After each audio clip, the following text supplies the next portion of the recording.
একজন ব্যক্তি তেমন নামাজ আদায় করে না, যাবতীয় সময় গান বাজনা শ্রবণে ব্যস্ত থাকে। ওনাকে যখন আজানের সময় গান বন্ধ করতে বলা হয় তখন তিনি বলেন আজানের সময় গান বাজাতে পারবো না। এটা কোথায় লেখা আছে?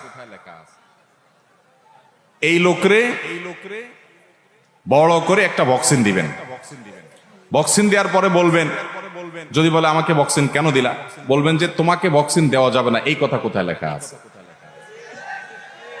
তুমি কোরআন থেকে দেখাবা, হাদিস থেকে দেখাবা যে এই লোকরে বক্সিং দেওয়া যাবে না লেখা আছে। কোরআনে কোথাও লেখা নাই যে তোমারে বক্সিং দেওয়া যাবে না। অতএব বক্সিং কেন, আরেকটা দেব। কারণ ব্যাককল যারা, তাদের আক্কল দেওয়ার জন্য এ ধরনের কিছু দৃষ্টান্ত দেওয়ার দরকার হয়। কোরআনে আল্লাহ রাব্বুল আলামিন তোমাকে আলাদা করে বলে নাই যে আজানের সময় গান শুনবা না, কিন্তু লাহওয়াল হাদিস ওমিনান নাসি মান ইয়াশতারি লাহওয়াল হাদিস, এই আয়াতের ব্যাখ্যায় সারা বিশ্বের কোরআনের সবচেয়ে বড় ব্যাখ্যাতা, নবী সাল্লাল্লাহু আলাইহি ওয়াসাল্লামের পক্ষ থেকে সার্টিফাইড ব্যাখ্যাতা রাইসুল মুফাসসিরিন আব্দুল্লাহ ইবনে আব্বাস রাদিয়াল্লাহু আনহু সহ বিশ্ববিখ্যাত মুফাসসিরগণের তাফসীর হলো এখানে আল্লাহ রাব্বুল আলামিন বাদ্যযন্ত্র সহকারে গান সেটাকে হারাম করেছেন। এবং নবী রাসূলুল্লাহ সাল্লাল্লাহু আলাইহি ওয়াসাল্লামের বিভিন্ন হাদিসে রয়েছে, তিনি বলেছেন কিয়ামতের আগে 4টি হারাম কাজকে মানুষ হালাল করবে, হালাল মনে করবে।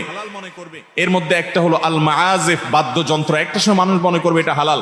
আজকাল দেখবেন কিছু লোক বাইর হইছে, নিজেরা গান করে সেটাকে বাদ্যযন্ত্র সংযোগে সেটাকে হালাল করার জন্য বলে না ইসলামে গান বাজনা হালাল না, হারাম না। আছে না নাই? আবার কিছু পীরের মুরিদ আছে যারা বলে যে আসমানটা কাঁপছিল কেন, জমিনটা নাচছিল কেন, বড় পীর ঘামছিল কেন সেই দিন সেই দিন। এরপরে কি? খাজা গান গেয়েছিল যেই দিন যেই দিন। হ্যাঁ, আল্লাহ নবীজির গান। তারপরে কি? পীর আউলিয়ার শান। যারা বলে গান হারাম, জ্ঞানহীন জ্ঞানহীন। শুনছেন এই গান?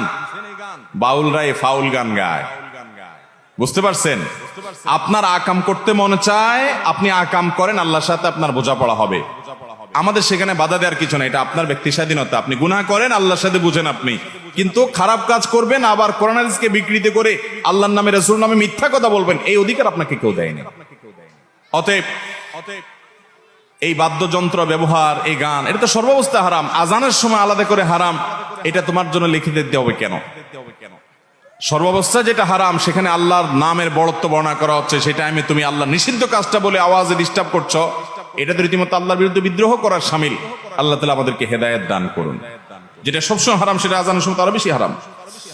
আমি ছতর ঢেকে ফুটবল খেলি, কিন্তু আমার বন্ধুরা হাফ প্যান্ট পরে খেলে, এই অবস্থায় আমার কি গুনাহ হবে? আপনি ছতর ঢেকে খেলেন, আলহামদুলিল্লাহ,